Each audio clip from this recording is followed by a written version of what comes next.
எல்லாம் அல்ல இறைவனிடமும்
மகிழ்ச்சி நற்செய்தியை அறிவித்த நாம் வானதூதர்களோடு இணைந்து அந்த வானவர் கீதத்தை நாம் இணைந்து பார்ப்போம்.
மக்களுக்கு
பொறுப்பு அவர் தோள்களில் இருக்கும்.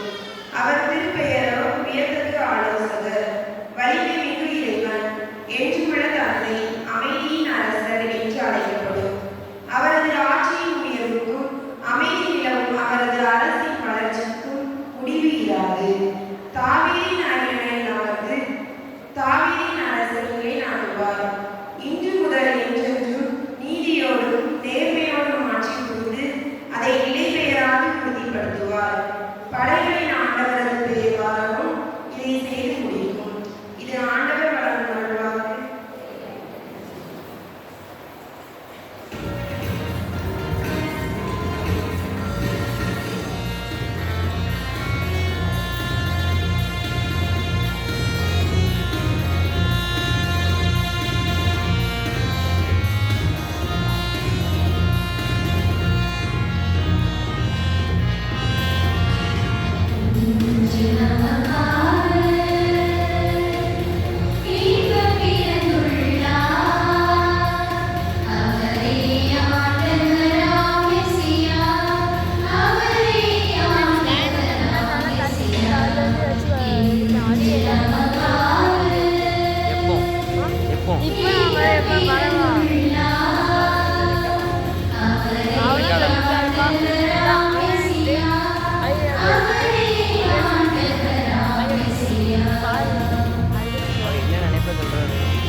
இரண்டாம் வாசகம். மனிதர் அனைவருக்கும் கடவுளின் அருள் வெளிப்பட்டுள்ளது. திருத்தூதர் பவுல் தீத்துக்கு எழுதிய திருமுகத்திலிருந்து வாசகம். அதிகாரம் 2 இறை வார்த்தைகள் 11 முதல்.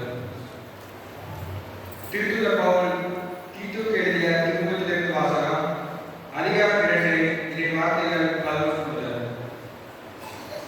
மனிதர் அனைவருக்கும் மீட்பராம் கடவுளின் அருள் வெளிப்பட்டுள்ளது. நாம் இறை பற்றினையும் உலகு சார்ந்த தீய நாட்டங்களையும் மறந்து கட்டுப்பாட்டுடனும் நேருடனும் இறை பற்றுடனும் உண்மையில் வாழ இவ்வருளால் பயிற்சி பெறுகிறோம். மகிழ்ச்சியோடு எதிர்நோக்கி இருப்பது நிறைவேறும் என காத்திருக்கிறோம். நாம் பெருமிக்க கடவுளும் மீட்பரும் ஆகிய இயேசு கிறிஸ்துவின் ஆட்சி வெளிப்படப் போகிறது. அவர் நம்மை எல்லா நெருக்கடிகளிலிருந்தும் மீட்டு நற்செயல்களில் ஆர்வமுள்ள தமக்குரிய மக்களாக தூய்மைப்படுத்த தம்மையை ஒப்படைத்தார். இது ஆண்டவரோட அருள்வாக்கு.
இறை வார்த்தைகள் 1 தொடக்கம்.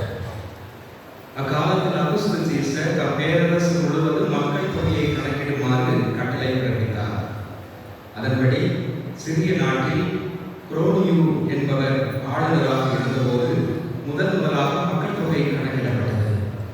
தம் பெயரை பதிவு செய்ய அனைவரும் அவரவர் ஊருக்கு சென்றனர்.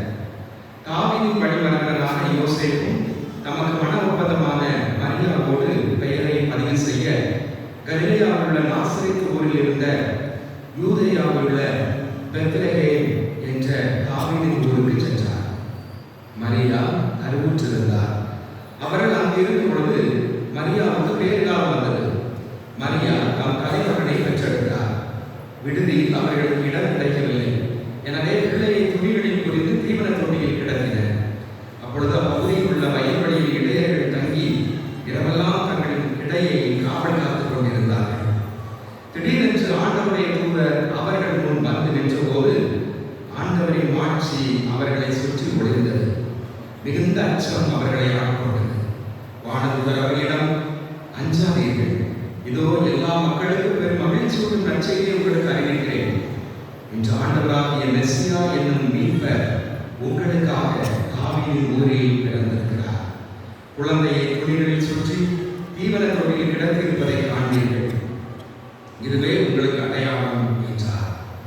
உடனே விண்ணகர் தூதர் பேரணி அந்த தூதருடன் சேர்ந்து, உன்னதத்தில் கடவுளுக்கு மாட்சி உரித்தாக, உலகில் அவருக்கு உகந்தோருக்கு அமைதி உண்டாக என்று கடவுளை புகழ்ந்தது. ஆண்டவரே அருள் வாக்கு.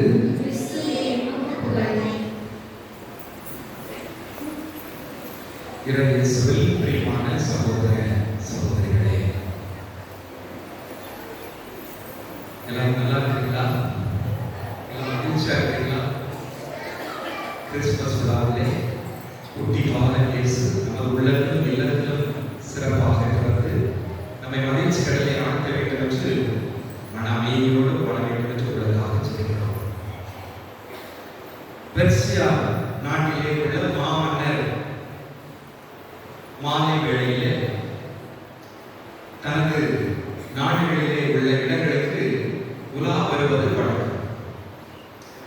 வாக்கிங் அப்படி ஒவ்வொரு நாளும் ஒவ்வொரு இடங்களுக்கும் ஒவ்வொரு ஊர்களுக்கும் சென்று வரலாம். ஆனால் எந்த வேடத்தில் எப்படி செல்வார்? அரசர் உடையை கடைந்துவிட்டு சாதாரண ஒரு மனிதரை போல உடை அணிந்து கொண்டு மாறு வேடத்திலே மாலை வேளையில் எல்லா ஊர்கள் கிராமங்கள் எல்லா இடங்களுக்கும் அப்படியே சென்று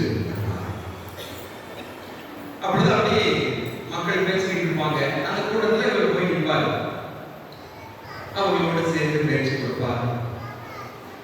என்ன எப்படி இருக்குது, நாடு எப்படி இருக்குது, இந்த அரசர் எப்படி இருக்கிறாரு. அப்ப மக்கள் சொல்லுவாங்க எல்லாம் நல்லா இருக்குது, சிறப்பாக இருக்கிறது. ஆனால் இரவில் கொஞ்சம் வெளியே நடக்க பயமாக இருக்கிறது, திருடர்கள் நடமாடுகிறார்கள், எனவே படை வீரர்களை அதிகரித்தால் நலமாகும். அப்படி ஏதாவது குறைகள் ஏதாவது செய்ய வேண்டியிருந்தால் அவர்கள் சொல்வார்கள். உடனே இவர் போய் அமைச்சரை கூட்டி கூட்டம் போடுவார். மக்கள் விரும்புறாங்க, நைட்டு வந்து பாதுகாப்பா இல்லை, எனவே படையினர்கள் விழிப்பாக யாருக்கும் அப்படி தொடர்ந்து நடந்து கொண்டே இருந்தது. அப்படி ஒவ்வொரு இடமாக போய் மக்கள் சொல்லக்கூடிய அந்த கருத்துக்களை எல்லாம் இவர் உருவாக்கி நாட்டை வெகு சிறப்பாக ஆட்சி செய்தார். அப்ப அவருடைய காலம் ஒரு பொற்காலமாக இருந்தது. இந்த சந்திப்பு நடுவிலே அவர் அவ்வப்போது ஒரு கிராமத்தில் இருக்கக்கூடிய ஒரு மூதாட்டி, அந்த மூதாட்டியுடைய வீட்டுக்கு செல்வது வழக்கம். அந்த மூதாட்டியை சந்தித்து அவங்களோடு உரையாடி கொண்டிருப்பாங்க. நேரம் ஆகிவிடும். மூதாட்டி அவங்ககிட்ட இருக்கக்கூடிய அந்த உணவை கொடுத்து விட்டு இவரும் சாப்பிட்டு போவார். இப்படியே அடிக்கடி அந்த மூதாட்டி வீட்டுக்கு சென்றார். ஏன்னா அந்த மூதாட்டிக்கு ரொம்ப தனியா இருந்தாங்க, கணவர் இல்லை, பிள்ளைகள் இல்லை அப்படின்ட்டு இவர் போய் பேசி அவங்க கொடுக்குற உணவை வச்சு சாப்பிட்டு வந்துட்டே இருந்தார். ஒரு நாள் அந்த பாட்டி கிட்ட கேட்கிறாங்க, அம்மா நான் டெய்லி வர்றேனே, நான் யாரும் உங்களுக்கு தெரியுமா? தெரியாது ஐயா, நீங்க சொன்னாதான் தெரியும், ஏதோ நான் அடிக்கடி இருக்கிறேன், என்கிட்ட யாரோ பேச்சு கொடுத்து வந்தாங்க, எனக்கும் சந்தோஷமா இருந்துச்சு அப்படின்னு. நான் தான் இந்த நாட்டினுடைய அரசர் என்று சொன்னார். அப்போ பாட்டிக்கு எவ்வளவு மகிழ்ச்சி, எவ்வளவு பூரிப்பு, எவ்வளவு புன்னகை, ரொம்ப ஆச்சரியத்தோடு பார்த்தார். அப்போ அரசர், சார் உங்களுக்கு நான் ஒரு பரிசு கொடுக்க போறேன். பாட்டிட்ட கேட்கிறார், உங்களுக்கு நான் ஒரு பரிசு கொடுக்க போறேன், அந்த பரிசை நானே தீர்மானிப்பதில்லை, நீங்களே தீர்மானித்துக் கொள்ளுங்கள். சார் உங்களுக்கு எந்த பரிசு வேணும், எந்த நாள் நீங்க கேட்கலாம், எதனால நான் வாங்கிட்டார் அப்படின்னு சொல்லி சொல்றாரு. உடனே அந்த மூதாட்டி என்ன கேட்டிருப்பாரு, நம்ம என்ன கேட்டிருப்போம், நிறைய நகை வேணும், தங்க நாணயம் வேணும், அது வேணும்னு சொல்லி கேட்டிருப்போம். உடனே மோட்டர் பைக் வேணும், கார் வேணும், 1,50,000 ரூபாய்க்கு அலைபேசி வேணும், என்னென்ன இதெல்லாம் இருக்குதோ அப்படின்னு நாம் கேட்போம். அப்ப அந்த பாட்டி என்ன கேட்டிருப்பாங்க, பாட்டி என்ன கேட்டாங்கன்னா, அரசரே நீங்க தான் எனக்கு வேணும். அரசருக்கு புரியல, அம்மா ஏதாவது கேளுங்க, நான் தான் டெய்லி வரேன்.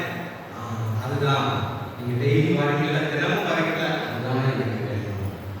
நான் தனியா இருக்கிறேன், பிள்ளைகள் கிடையாது, யாருமே என்ன பேசுறது இல்லை, யாருமே என்ன சந்திக்கிறது இல்லை, நீங்க தான் என்னை அவ்வப்போது சந்தித்து என்னோடு பேசி அது எனக்கு எவ்வளவு ஆறுதலாக இருக்கிறது.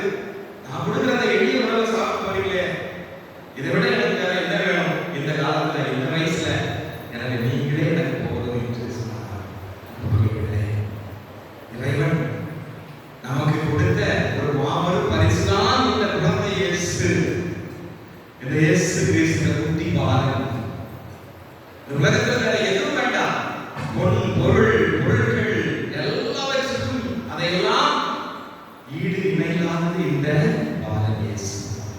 அதெல்லாம் மகிழ்ச்சி தரும். ஆனால் இந்த பாலன் இயேசு தான் அந்த உள்ளத்திற்கும் இல்லத்திற்கும் எப்பொழுதும் நீடித்த மகிழ்ச்சி தரக்கூடிய ஒருவராக அருமையான பரிசை கொடுத்துவிட்டு சென்று விட்டார். நற்செய்தியில வாசிக்கிறோம். யோவான் நற்செய்தி 1ஆம் அதிகாரம் 14வது வசனம். வாக்கு மனிதரானார், நம்மிடையே குடிகொண்டார். வாக்கு மனிதரானார், வார்த்தை மனிதரானார், நம்மிடையே குடிகொள்கிறார். நாம் ஒரு சாதாரண மனுஷர்கள், சாதாரண ஒரு ஏழை எளிய மக்கள், நாம் பதவியினர்கள். ஆனால் நம்மோடு அவர் கலக்கிறார். எப்படி அந்த அரச நிலையிலே இருந்து தன்னையே தாழ்த்தி அந்த ஏழையை மூலாக்கி வீட்டுக்கு வந்தார். அதே போல இறைவன் தன்னையே தாழ்த்தி மனிதரோடு மனிதராக மனித உருவை அவர் எடுக்கிறார், மனித வேடத்தை எடுக்கிறார். கிரேக்க கலாச்சாரத்தின்படி உடல் தீயது, மனுஷர்களின் உலகம் தீயது, தீட்டுப்பட்டது. அதே போல அல்பிஜென்சிய தப்பறை என்ன சொல்கிறது? மனித அவதாரத்தை அது எதிர்த்தது. மனித அவதாரம் அது தேவையற்றது. ஏனெனில் மனித உடல் தீட்டுப்பட்டது. திருமணம் அதை மறுக்கிறது, குழந்தை பேச்சை அது மறுக்கிறது. எனவே மனித அவதாரத்தை அந்த அல்பிஜென்ஸ் கொள்கை தப்பறை மிகவும் மோசமாக கண்டித்து வந்தது. ஆனால் இப்படிப்பட்ட இந்த உடல் தீயது, திருமணம் பண்ணக்கூடாது, மனித அவதாரம் கூடாது, இந்த நேரத்திலே கடவுள் அதையெல்லாம் தாண்டி மனித உடலை கொடுக்கின்றார். அதான் பிலிப்பியர் 2ஆம் அதிகாரம் 7வது வசனம். ஆனால் தம்மையே வெறுமையாக்கி, கடவுள் தம்மையே வெறுமையாக்கி அடிமையின் வடிவை ஏற்று மனிதனுக்கு ஒப்பானார். மனிதனுக்கு ஒப்பானார். நம்மளோடு நம்மளாக யாருமே இல்லாமல் இருக்கக்கூடிய உனக்கு ஆண்டவர் இருக்கிறார். என்னை வந்து யாரும் சந்திக்க மாட்டாங்களா? என்னோட யாரும் பேச மாட்டாங்களா? இந்த குழந்தை இயேசு இருக்கிறார். என்னுடைய கஷ்டத்தை யாரும் நீக்க மாட்டாங்களா? என் வீட்டுல வந்து சாப்பிட மாட்டாங்களா? இந்த குழந்தை இயேசு வீட்டில் வந்து சாப்பிடுவாங்க. எனவே நம்மோடு கலக்கின்ற ஒரு மனிதன், நமது உருவை எடுத்த ஒரு மனிதன், கடவுளாக இருந்தாலும் அந்த நிலையிலே இல்லை, இந்த மனுஷர்களாகிய பாவிகளாகிய பலவீனர்களாகிய நம்மை தேடி வந்தார். அப்ப இது ஒரு வலிமை இல்ல, இது ஒரு இழிவான இல்ல. தெய்வம் ஏன் கீழே இறங்கி வரணும்? பவுலுடைய அருமையாக சொல்லுகிறார். 2 கொரிந்தியர் 12ஆம் அதிகாரம் 9வது வசனம். ஆனால் அவர் என்னிடம், என் அருள் உனக்கு போதும், வலுவின்மையில் நான் வல்லமை நிறைவாக வலுவின்மையில் நான் வல்லமை நிறைவாக இருக்கிறோம். எனவே கடவுள் தெய்வம் இந்த மனித உடல் எடுத்தது வலுவின்மை அல்ல, நிகழ்ச்சிக்குரியது அல்ல, வல்லமையானது. 1 கொரிந்தியர் 1ஆம் அதிகாரம் 27-28. கடவுள் ஞானிகளை வெட்கப்படுத்த மடமை என உலகம் கருதுபவற்றை தேர்ந்து கொண்டார். அவ்வாறே வலியோரை வெட்கப்படுத்த வலுவற்றவை என உலகம் கருதுபவற்றை தேர்ந்து கொண்டார். உலகம் ஒரு பொருட்டாக கருதுபவற்றை அழித்துவிட அது தாழ்ந்ததாக கருதுபவற்றையும் இகழ்ந்து தள்ளுபவற்றையும் கடவுள் தேர்ந்து கொண்டார். பார்த்தீங்களா? இகழ்ந்து தள்ளுவதை, இந்த உலகம் மடமையாக கருதுவதை, இந்த உடல் மனித அவதாரம் எடுப்பது, மனிதர்கள் என்பது தீட்டுப்பட்டவர்கள் என்று கருதுவதை கடவுள் அதைத்தான் தேர்ந்து கொண்டார். எனவே அறிஞர்கள் ஞானிகள் பார்வையிலே மடமையானதாக தோன்றுவது, இழிவானதாக தோன்றுவது, புறந்தள்ளப்பட்டதை கடவுள் அதைத்தான் தூக்கி மேலே நிறுத்துகின்றார். அவருடைய அருமையான விளக்கம் தருகிறார். மத்தேயு நற்செய்தி 1ஆம் அதிகாரம் 22-23. இதோ கல்வி கருவுற்று ஓர் ஆண்மகவை பெற்றெடுப்பார், அக்குழந்தைக்கு இம்மானுவேல் என்று பெயரிடுவார் என்று இறைவாக்கினர் வாயிலாக ஆண்டவர் உரைத்தது நிறைவேறவே இவை யாவும் நிகழ்ந்தன. இம்மானுவேல் என்றால் கடவுள் நம்முடன் இருக்கிறார் என்பது பொருள். கடவுள் நம்மோடு, இதுதான் இந்த கிறிஸ்துமஸ். கடவுள் மனித உருவிலே, கடவுள் மனிதர்களாக நமது பலவீனத்தை, இந்த உலகம் தீட்டாக கருதிய, இழிவானதாக கருதிய, புறந்தள்ளப்பட்டதாக கருதிய இதிலே குடிகொள்கிறார். கடவுள் பாலனாக, இயேசுவாக. இதுதான் இந்த கிறிஸ்து பிறப்புள்ள உண்மை சிந்திக்க அருமையாக அழைக்கப்படுகிறது. 1968ஆம் ஆண்டு ஆம்ஸ்ட்ராங் ஆல்வின் அவர்கள் இந்த மண்ணிலிருந்து எங்க போனாங்க? விண்ணை தேடி போனார்கள். விண்ணிலே காரில் எடுத்து வைத்தார்கள். ஆனால் டிசம்பர் மாதம் 25ஆம் தேதி கடவுள் விண்ணிலிருந்து இந்த மண்ணிலே காலடி பதிக்கிறார்.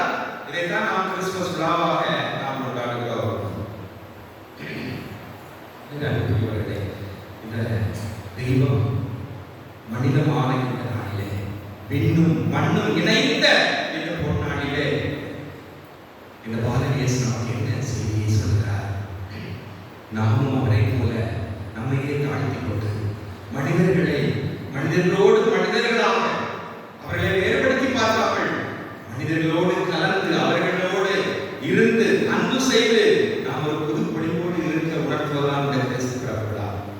போர்ச்சுகீசிய நாவல் அங்கு அதிலே ஒரு அருமையான நிகழ்வு சொல்லப்படுகிறது. ஜான்சன் என்கின்ற ஒரு இளைஞன், அவன் சாதாரண குக்கிராமத்திலே இருந்து வெளிநாட்டுக்கு வேலை பார்க்க செல்கிறான். கப்பலிலே அவனுக்கு வேலை கிடைக்கிறது. 15 ஆண்டுகள் வேலை பார்க்கிறான். கப்பல் வேலை, நல்ல சம்பளம், நிறைய சம்பாதிச்சான். சரி, நாம எங்க சொந்த ஊருக்கு போவோம், 15 ஆண்டுகள் கழித்து நாம சொந்த வீட்டுக்கு போவோம் அப்படின்னு சொல்லி முடிவெடுத்து கிளம்புகிறான். ஆனா சற்று வித்தியாசமாக யோசித்தான். நாம இப்படியே நம்ம நல்ல நிறைய பணம் செல்வம் திரட்டிட்டான், நிறைய பணம் இருக்குது, நிறைய பொருள் இருக்கு, நல்ல சம்பாத்தியம், நல்ல சம்பளம், கப்பல் வேலை. அப்ப நம்ம போட்டு சுற்றோட போக வேண்டாம், சற்று வித்தியாசமாக போவோம் அப்படின்னு சொல்லிட்டு அவருடைய ஊரான லிஸ்பன் நகருக்கு செல்கிறார். தன்னுடைய நண்பர் பட்ரோ என்னுடைய வீட்டுக்கு செல்கிறார். பார்த்த உடனே பட்ரோ அப்படி இறங்க பார்க்கணும். அவனை கண்டுவிடவே இல்லை. ஏன்னா அந்த அளவுக்கு நாற்றம், அந்த அளவுக்கு ஆடையெல்லாம் கிழித்து ஒரு பிச்சைக்காரனை போல, ஒரு நாடோடி போல, பார்க்கவே சைத்தான அளவுக்கு வேஷம் அணிந்து வேடம் தரித்து நண்பர்களாக இருக்கிறார். அப்போ அவர் அந்த இளைஞர் சான்ஸ் சொல்றான், நாம் ஊரிலிருந்து கப்பலிலே கிளம்பி வந்து நமது ஊருக்கு வருகிற வழியிலே கப்பல் விபத்து நேரிட்டது. எனவே என்னுடைய பணம் செல்வம் நிறைய நான் பணம் சேர்த்து வச்சுட்டேன், எல்லாத்தையும் இழந்துட்டேன். இப்ப நான் கண்டாரிய பணியாக தெருவிலே இருக்கிறேன்.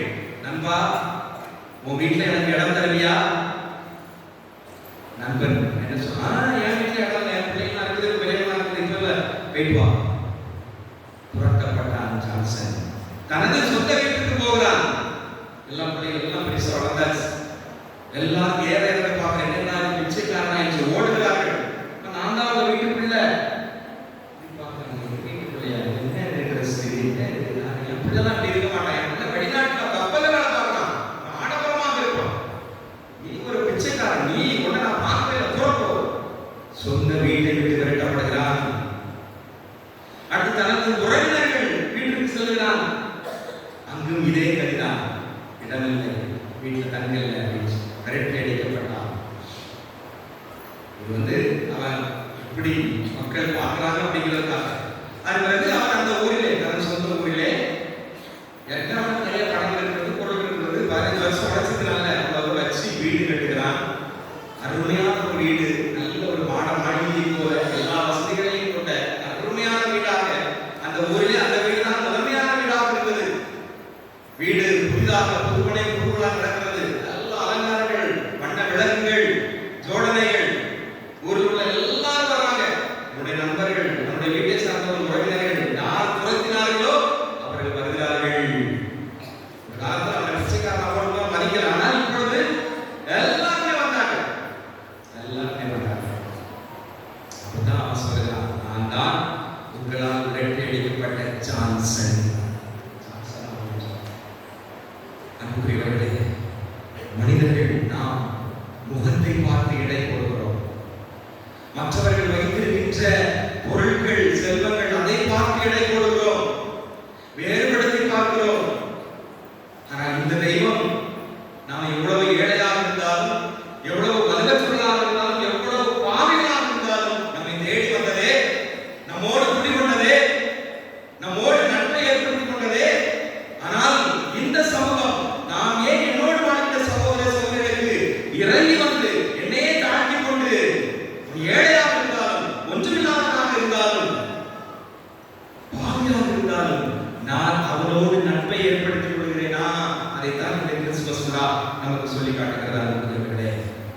யாக்கோபு அருமையாக சொல்வார். யாக்கோபு எழுதிய நூல் 2ஆம் அதிகாரம் 2-4 வரை.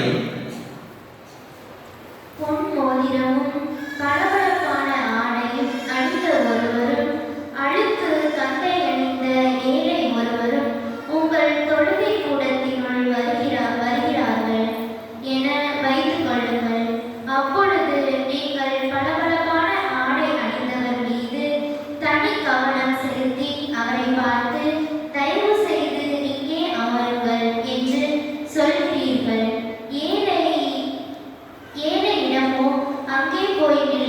என்றோ அல்லது என் கால் பக்கம் தரையில் உட்கார் என்றோ சொல்கிறீர்கள். இவ்வாறு உங்களுக்குள்ளே வேறுபாடு காட்டி தீய எண்ணத்தோடு மதிப்பீடு செய்கிறீர்கள் அல்லவா? இவ்வளவு அருமையாக ஒரு ஏழை வந்தால் ஒரு மாதிரி, ஒரு பணக்காரர் வந்தா எப்படி நடந்து கொள்கிறோம்? ஒரு பணக்காரர் வந்தா ஐயா வாங்க, ஏழை வந்தா அதுக்கோ கால்கள் உட்காரு. அருமையாக யாக்கோபு தெளிவாக சொல்கிறார். எனவே இன்றைய சமூகம் மனிதர்களுடைய முகத்தை பார்த்து, மனிதர்கள் வைத்திருப்பதை பார்த்துதான் நாம் எடை போடுகிறோம். ஆனால் இந்த கிறிஸ்துமஸ் விழா, இந்த தெய்வம் நம்மை அப்படி பார்க்கலாம், அப்படி பார்த்துவிட்டா நாம் மீட்கப்பட்டிருப்போமா? நமது பாவங்கள் மன்னிக்கப்பட்டிருக்குமா? நம்ம எப்படியோ இருந்த நிலையிலே இருந்து நாம் இவ்வளவு உயர்ந்திருக்கிறோமே, அதற்கு காரணம் இந்த பாலன் இயேசு. அவர் நம்மை தேடி வந்ததால். நம்ம ஒரு காலத்துல சாப்பாடுகள் இல்லாம இருந்தோம், எவ்வளவு ஏழையாக இருந்தோம், உடுக்க உடை இல்லாம இருந்தோம். ஆனால் இன்று நாம் இவ்வளவு வளர்ந்திருக்கிறோம் என்றால் இந்த பாலன் இயேசு அவர் நிலையிலிருந்து இறங்கி வந்து நம்மோடு கலந்ததனால், மனித வேடத்தை எடுத்ததனால், மனித உருவை எடுத்து நம்மை அன்பு செய்ததால். அன்புக்குரியவர்களே, நம்மோடு வாழ்கின்ற சகோதர சகோதரிகளை நாம் எப்படி பார்க்கிறோம்? இதே யாக்கோபு 2:8-9 உன் மீது நீ அன்பு கூறுவது போல் உனக்கு அடுத்திருப்பவர் மீதும் அன்பு கூறுவாயாக என்றும் இறையாட்சியின் சட்டம் மறைமொழியில் உள்ளது. இதை நீங்கள் கண்டுபிடித்தால் நல்லது. மாறாக நீங்கள் ஆள் பார்த்து செயல்பட்டால் நீங்கள் செய்வது பாவம். ஆள் பார்த்து செயல்பட்டால் பாவம். எனவே மனிதர்களை அவருடைய முகங்களை வைத்து, அவருடைய செயல்களை வைத்து, அவர்கள் வைத்திருக்கிற பொருட்களை வைத்து நாம் எடை போடாமல், நாம் அவர்களும் கடவுளால் படைக்கப்படும் என்று அன்பு செய்வோம். எல்லோருமே இந்த தெய்வம் நம்மை அன்பு செய்து நம்மோடு கூட்டிக்கொண்டதை போல அவர்களோடு கூட்டிக்கொள்வோம். விரிசல் உள்ள உறவுகளை நாம் சரி செய்வோம். உடைந்த நட்புகளை நாம் மீண்டும் புதுப்பிப்போம். அவர்கள் எப்படிப்பட்டவர்களாக இருந்தாலும் அவர்களோடு ஒன்றென கலப்போம்.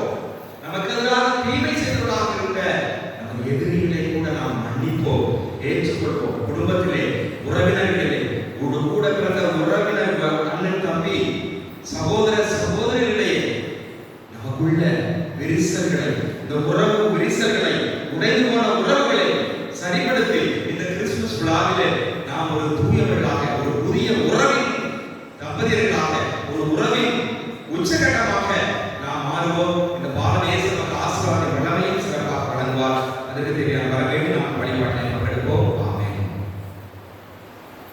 நிகழ்வெடுப்போம். அந்த நம்பிக்கையை கேட்டு வாழ்வோம்.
I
நம்பிக்கையோடு கொண்டிருக்கிறார். ஜெபிப்போம். அருமையான மகிமையான வருடம். யோவான் 14:14 என் பெயரால் நீங்கள் எதை கேட்டாலும் நான் உங்களுக்கு தருவேன் என்றார். அவருடைய திருப்பெயர் வல்லமையானது, ஆற்றல் சக்தியானது. இயேசுவே, ஜீசஸ் சுகமளிக்கக்கூடிய வல்லமையான பெயரை சொல்லி நான் கூப்பிட்டு சொல்லுவோம். எங்களுக்கு எவ்வளவோ நன்மைகளை செய்திருக்கிறீர்கள். ஒவ்வொரு நாளும் எங்களை வழிநடத்தி இருக்கிறீர்கள். நல்ல உடல் சுகத்தை தந்திருக்கிறீர்கள், நல்ல தொழிலை தந்திருக்கிறீர்கள், நல்ல பிள்ளைகளை தந்திருக்கிறீர்கள். ஆண்டவரே, நாங்கள் எதிர்பார்ப்பு எல்லாமே தந்திருக்கிறீர்கள். திருப்பாடல் 139 ஆண்டவரே, எங்களை ஆய்ந்து அறிந்திருக்கிறீர்கள். எங்களுடைய சொற்கள், எண்ணங்கள், செயல்கள் எல்லாம் உலகம் தெரியும். ஆண்டவரே, திருப்பாடல் 106 ஆண்டவருக்கு நன்றி செலுத்துங்கள். ஏனெனில் அவர் நல்லவர், என்றென்றும் உள்ளது அவரது பேரன்பு. ஆண்டவரே, உமது பேரன்பிற்காக நன்றி. ஆண்டவரே, எஸ்ஐயா 43:4 இதோ என் பார்வையில் நீ விலையேற பெற்றவர், மதிப்பு மிக்கவள், நான் உன் மீது அன்பு கூறுகிறேன். நன்றி ஆண்டவரே. எஸ்ஐயா 52:10 மலைகள் நிலை சாய்ந்தாலும் குன்றுகள் அசைந்தாலும் நான் உன் மீது கொண்டிருக்கக்கூடிய பேரன்பு என்றுமே மாறாது. மாறாமல் நேசிக்கின்றவரே, நண்பர்கள் கைவிட்டாலும், பெற்றோர்கள் மறந்தாலும், உடன்பிறப்புகள் எங்களை உதறி தள்ளினாலும், நண்பர்கள் எங்களை வேண்டாம் என்று ஒதுக்கினாலும், எங்களை அன்பு செய்து ஏற்றுக்கொண்டு எங்களுக்காக பிறந்தவரே, எம் மத்தியிலே பிறந்தவரே, எம்மோடு ஒன்றித்தவரே, நாம் நன்றி செலுத்துகிறோம். உங்களை ஆராதிக்கிறோம், உங்களை போற்றுகிறோம். எங்கள் குடும்பத்தை ஒப்பு கொடுத்து ஜெபிக்கிறோம். எல்லா குடும்பத்தையும் ஒப்பு கொடுத்து ஜெபிப்போம். திருப்பாடல் 122:7 இதோ உன் வீட்டிற்குள் அமைதி நிலவுவதாக, உன் இல்லத்திற்குள் நல் வாழ்வு தருவதாக. ஒவ்வொரு இல்லத்திலும் அன்பு, அமைதி, மகிழ்ச்சி, சாந்தம், மன்னிப்பு, பொறுமை இவைகளால் நீர் அலங்கரிக்கிறார்கள். பிரிந்து போன குடும்பங்களுக்காக ஜெபிக்கின்றோம். சிறிய சிறிய தவறுகளை நாம் விட்டுக் கொடுக்க முடியாமல், ஒன்றரை கலக்க முடியாமல், வேறுபாடுகளோடு பார்த்து, முகப்பாவனையோடு பார்த்து எடை போட்டு எத்தனை கணவன் மனைவியர்கள் தங்களுக்குள்ள பேராசை, பொறாமை, தான் என்ற கர்வம் இவைகளினால் பிரிந்து கிடக்கின்ற, உடைந்து கிடக்கின்ற எத்தனையோ குடும்பங்கள். ஆண்டவரே, உமது பிறப்பு அவர்களுக்கு ஒரு சிறப்பான ஒரு மகிழ்ச்சியாக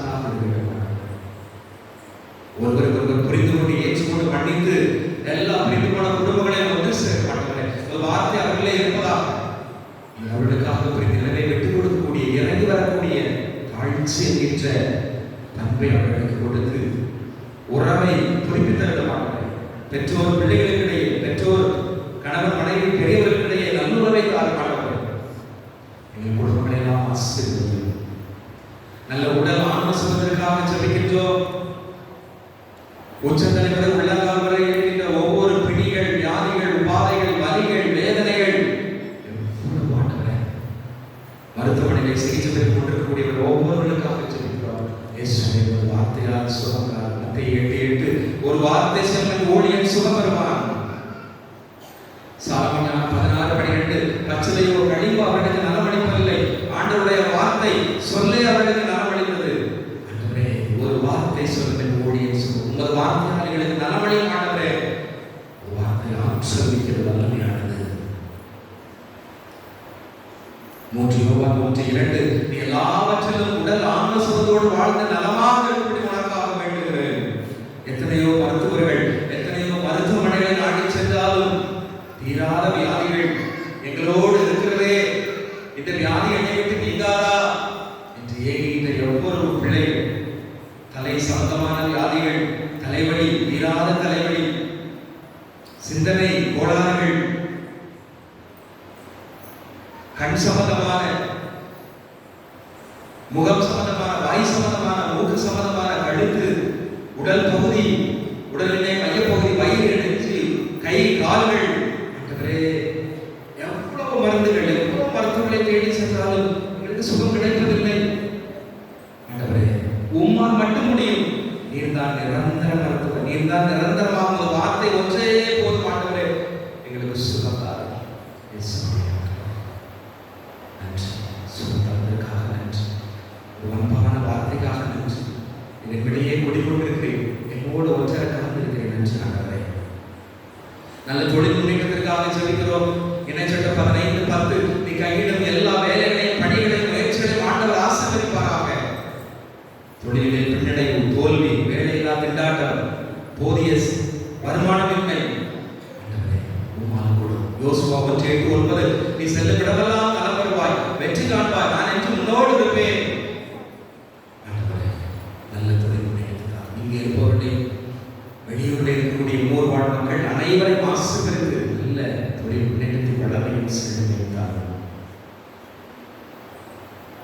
குழந்தை செல்வங்களுக்காக, பள்ளியில் படிக்கக்கூடிய பிள்ளைகளுக்காக, இளைஞர்கள் இளம்பெண்களை ஒப்பு கொடுத்து செபிக்கிறோம்.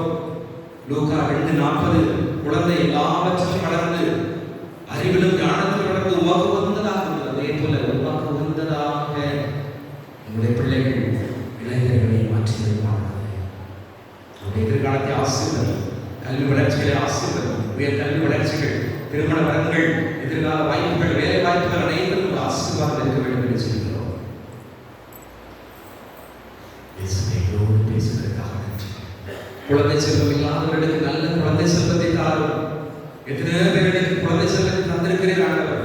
இந்த இடத்தை நாடி வருகின்ற இந்த இடத்தில் இருக்கக்கூடிய இந்த அன்னையுடைய ஆசீர்வாதத்தை பெற்று இந்த அன்னைக்கு புகழ் மாலை நன்றியுடைய விளைவாக எத்தனையோ பேர்களுக்கு நாங்கள் சேலை அணிவித்து மகிழ்ந்ததன் மூலமாக எங்களுக்கு எத்தனையோ பெண்களுக்கு குழந்தையை கொடுத்தீரே ஆண்டவரே, நன்றி செலுத்துகிறோம்.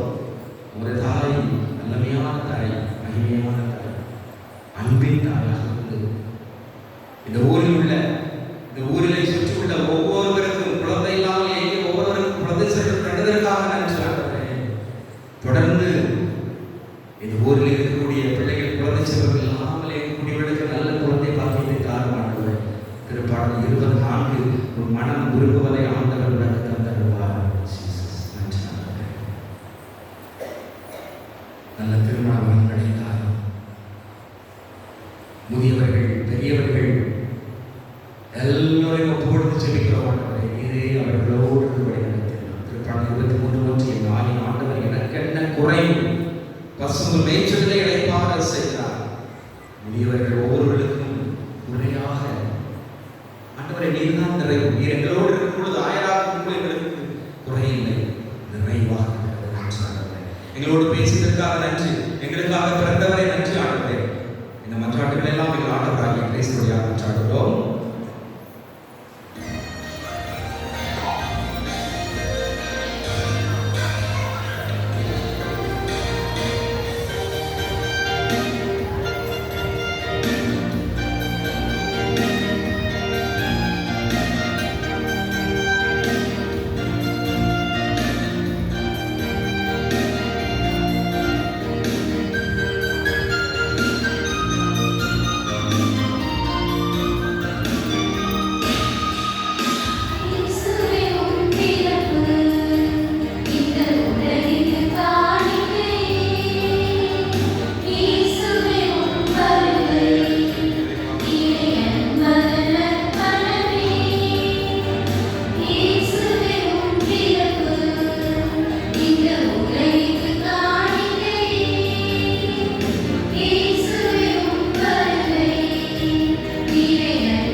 இப்பொழுது மாறிய பலியில் ஆற்றல் தந்தையாக ஏற்றாம்படி மன்றாடுங்கள்.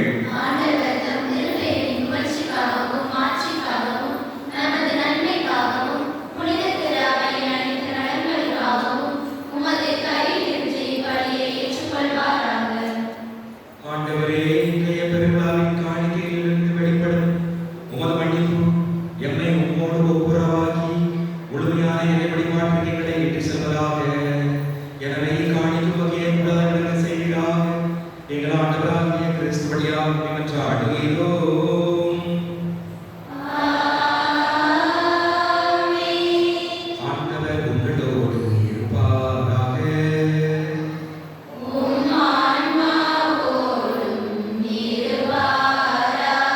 கைகளை மேலே எழுப்புங்கள்.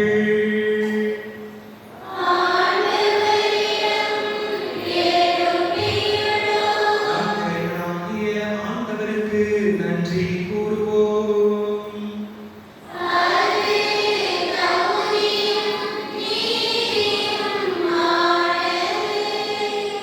ஆண்டவரே, தூயவரான தந்தையே, என்றும் உடையவராமல்ல இறைவா, எந்நாளும் எவ்விடத்திலும் நாங்கள் உமக்கு நன்றி செலுத்துவது மெய்யாகவே தகுதியும் நீதியும் ஆகும். எங்கள் கடமையும் மீட்புக்குரிய செயலுமாகும். ஏனெனில் வாக்கு மனிதரானார் என்னும் மறை நிகழ்வின் வாயிலாக உமது மாட்சியின் ஒளி எங்கள் மனக்கண்களுக்கு புதிதாய் ஒளி வீசியது. எனவே அவரில் நாங்கள் கடவுளை கண்கூடாய் காண்கின்றோம். அவர் வழியாகவே கண் காணாதவை மீது உள்ள அன்பினால் நாங்கள் ஆட்கொள்ளப்படுகின்றோம். ஆகவே வானதூதர் புனிதர் அனைவரோடு சேர்ந்து நாங்கள் மகிமை புகழ்ந்து முடிவின்றி பாடுவதாவது.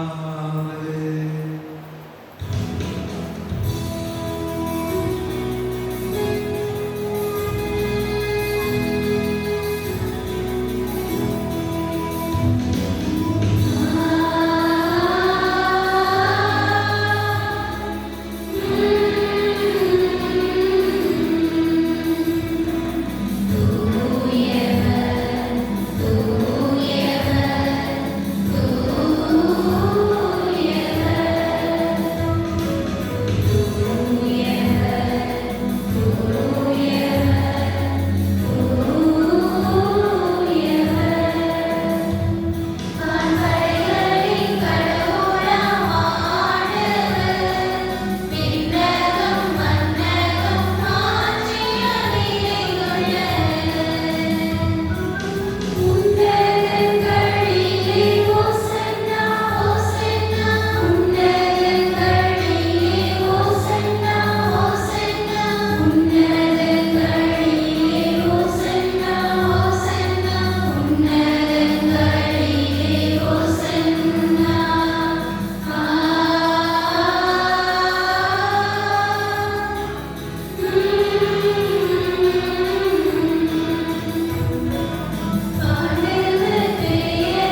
நன்றி செலுத்தி அதை பெற்று தம் சீடர்கள் அளிக்கக்கூடியதாகும்.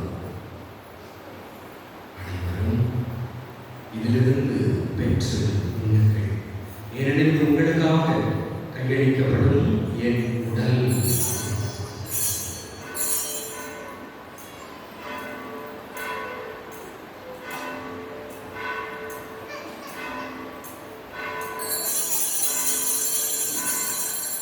அவனுடைய இரவு விருந்தை அருந்திய கிண்ணத்தை எடுத்து மீண்டும் உமக்கு நன்றி கூறி தம் சீடர்களுக்கு அளித்து கூறியதாவது, அனைவரும் இதிலிருந்து பெற்று வருகிறீர்கள், ஏனெனில் புதிய நிலையான உடன்படிக்கைக்குரிய இரத்தத்தின் கிண்ணம், இது பாவ மன்னிப்பு பெற்று உங்களுக்காகவும் பலருக்காகவும் சிந்தப்படும். இதை என் நினைவாக செய்யுங்கள்.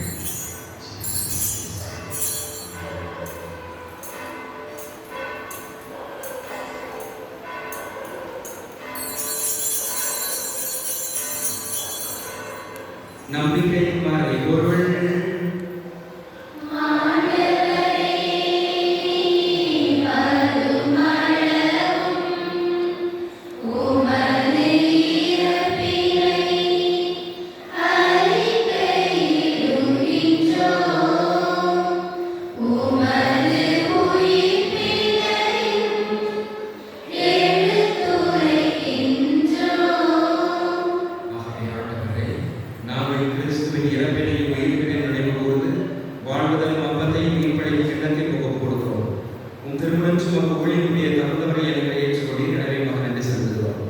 மேலும் கிறிஸ்துவின் உடலின் இரத்தத்தின் பங்குடைமைகளை தூய ஆவியாரோடு சேர்க்க வேண்டும் என நம்மை காரணம் என்றார்கள்.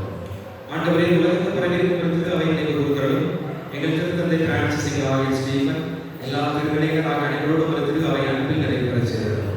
மேலும் உயிர்த்தெழுந்த தூய உடமைகள் சகோதர சகோதரிகளையும் இறந்தோர் அனைவரையும் இறக்கத்துடன் நினைவோடும் ஒரு திருக்குறளை செலுத்தும் அனைவரும் இருக்கிறார்கள்.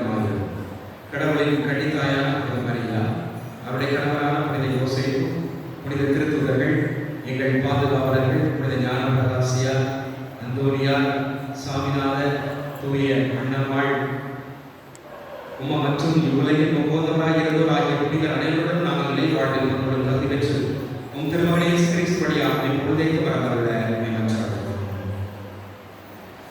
இவர் வழியாக இவரோடு இவரை எல்லாம் இறைவனாகிய தந்தையே தூயாவியானவற்றிற்கு எல்லா புகழ் மாட்சியும் என்றென்றும் உமக்கு உரியதே.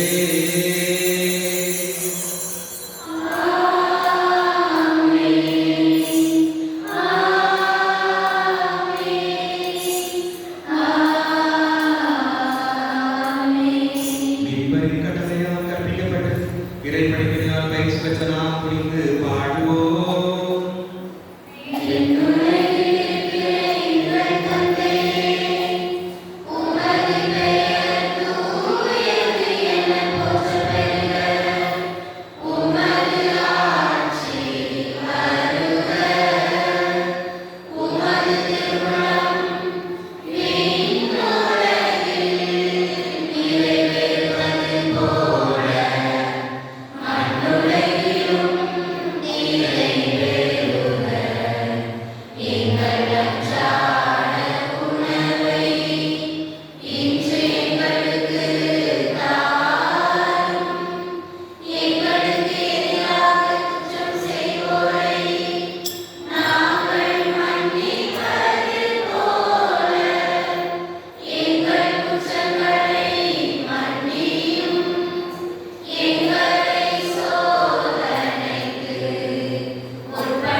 இருப்பதாக.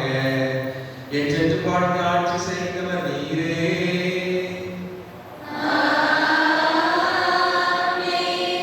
ஆண்டவருடைய அமைதி உங்களோடு என்றும் இருப்பதாக.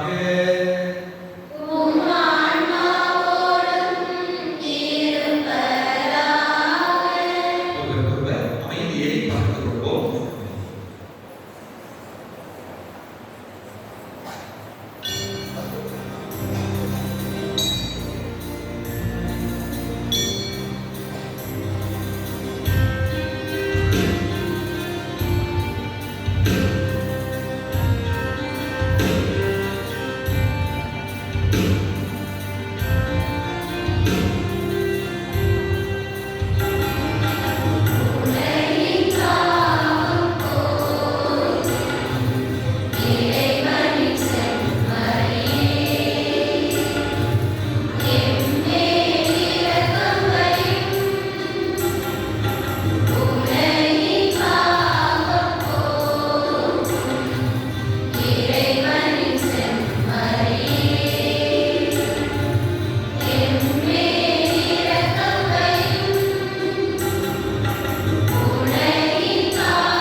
இதோ இறைவனின் செம்மறி, இவரே உலகின் பாவங்களை போக்குகின்றனர். செம்மறியின் விருந்திற்கு அழைக்க பெற்றோர் பேறு பெற்றோர்.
இடையன் சிமியோனும் நேர்மை கொண்டு இருந்ததினால் உம்மை நேரில் அனுமதித்தார். யோசேப்பும் கன்னிமரியாவும் இடையன் சிமியோனும் நேர்மை கொண்டு இருந்ததினால் உம்மை நேரில் அனுமதித்தார். லஞ்சம் ஊழல்களை ஒழித்திடுவோம், மிஞ்சும் கவனங்களை நாம் வெறுப்போம். லஞ்சம் ஊழல்களை ஒழித்திடுவோம், மிஞ்சும் கவனங்களை நாம் வெறுப்போம். பிறந்திடுவாய் உள்ளத்திலே இறைவனின் திருமகனே, நிறைந்திடுவாய் இந்த உலகினிலே கரையில கண்ணி தலைமகனே. பிறந்திடுவாய் உள்ளத்திலே இறைவனின் திருமகனே.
உங்கள் அனைவருக்கும் புதிதாக பிறந்த நம்முடைய உச்சத்தை பாதை இயேசுடைய கிறிஸ்து பிறப்பு விழா நான் வாழ்த்துக்களையும் மகிழ்ச்சிகளையும் பெரும் மகிழ்ச்சியோடு தெரிவித்துக் கொள்கிறேன். இந்த பாதை இயேசு நமக்கு நல்ல ஆசீர்வாதத்தையும் குடும்ப சமாதானம் அனைவரும் வழிநடத்த வேண்டும் என்று ஆசைப்படுகிறேன். இன்றைய வழிபாட்டை சிறப்பு செய்த ஞான பிரகாசியார் அம்மே மற்றும் அன்னை தெரசா அம்மையருக்கு நமது நன்றிகளும் வாழ்த்துக்களும்.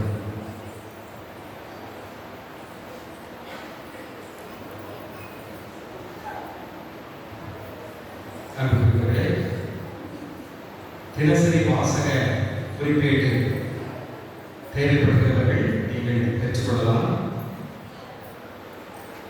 அதிலே நீங்கள் ஒவ்வொரு நாள் வாசகங்கள், அதனுடைய பாடல், முதல் வாசகம் மற்றும் நற்செய்தி வாசகம் எல்லாம் இருக்கும். அதை பார்த்து விவிலியத்திலே நீங்கள் எடுத்து வீட்டிலே இருந்து தியானிப்பதற்கு மிகவும் வசதியாக இருக்கும். விவிலியம் மட்டுமே நாம் ஆலயத்திற்கு கொண்டு வர வேண்டும். மற்ற அந்த டைரி போன்று இருக்கின்ற வாசக குறிப்புகள் அதே இருக்கின்றதை நாம் பயன்படுத்தக்கூடாது. எனவே இந்த குறிப்பீடை பயன்படுத்தி நீங்கள் எடுத்துக்கொண்டு வீட்டில் பயன்படுத்தலாம். ஆலயத்திற்கு வரும்பொழுது பைபிளோடு வந்து சிறப்பு செய்யுங்கள். அதே போல பாடல் புத்தகம் கொஞ்சம் கொஞ்சமாக அது வாங்கிக் கொண்டே இருக்கிறது. எனவே விவிலியம், பாடல் புத்தகம் கண்டிப்பாக ஆலயத்தில் கொண்டு வந்து எல்லா திருப்பலிகளும் இணைந்து பாடல் குழுவோடு இணைந்து பாடுமாறு கேட்டுக்கொள்கிறோம்.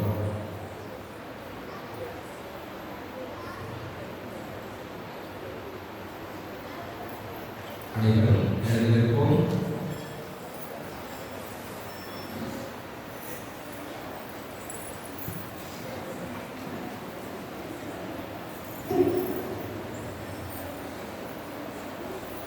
நன்றி கூறி நன்றாடுவோமாக. ஆண்டவரே, எங்கள் இறைவா, எங்கள் மீட்பரின் பிறப்பு விழாவை கொண்டாடுவது நாங்கள் மகிழ்ச்சி அடைகின்றோம். இவ்வாறு மேன்மையான உறவுகளால் நாங்கள் அவரது விண்ணக தோழமை வந்து சேர தகுதி பெற்ற என்று கருள்வீராக. எங்கள் ஆண்டவராகிய கிறிஸ்துவின் உம்மை மன்றாடுகிறோம்.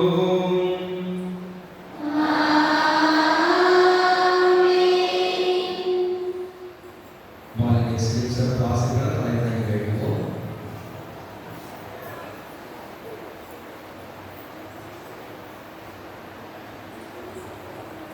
அளவற்ற நன்மையின் இறைவன் தம் திருமகனை மனித பிறப்பால் உலகில் விளையாற்ற அவரது மாட்சியை பிறப்பால் இந்த புனித உலகை ஒளிவித்தார். அவர் உங்களது பாவையை அகற்றி நற்பண்புகளின் ஒளியால் உள்ளதைகளை ஒளிர செய்வாராக.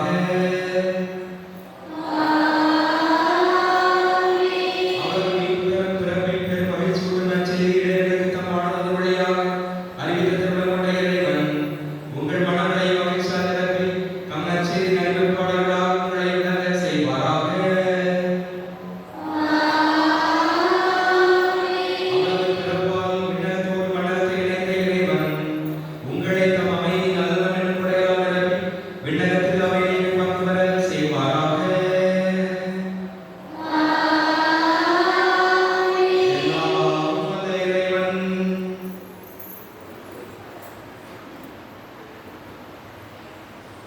தந்தை மகன் தூய ஆவியார் உங்களுக்கு ஆசி வழங்குவாராக.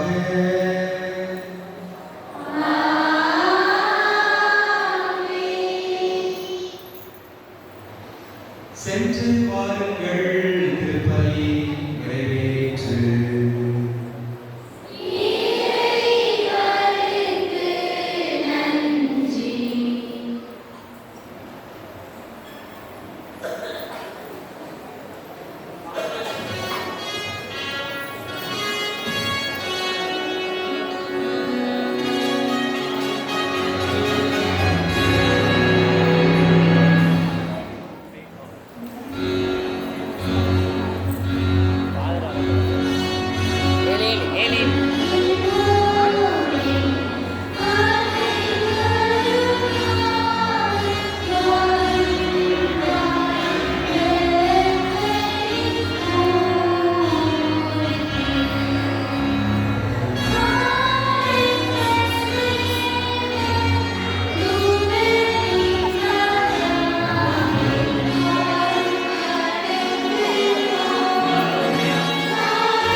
இப்படி பண்ணி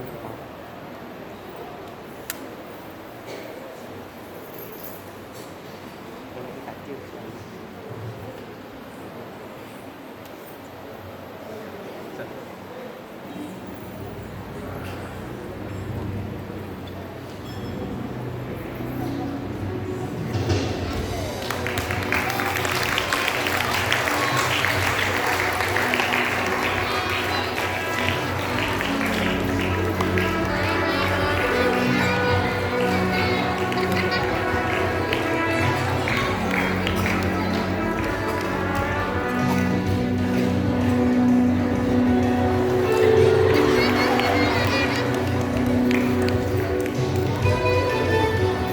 Toto.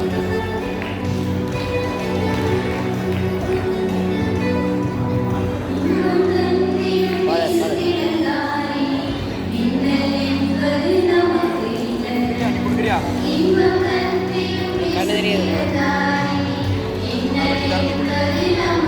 Bapak.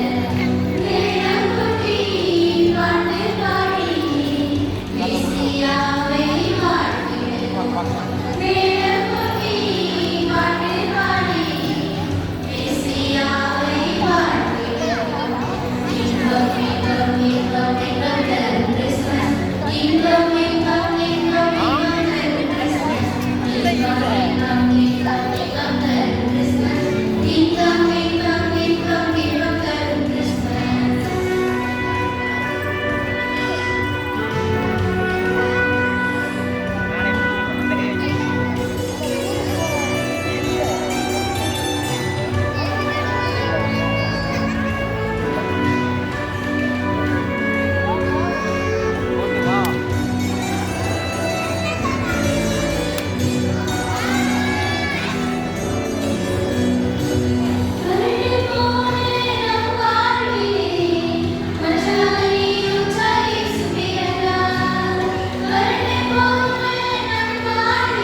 சௌக்கியமா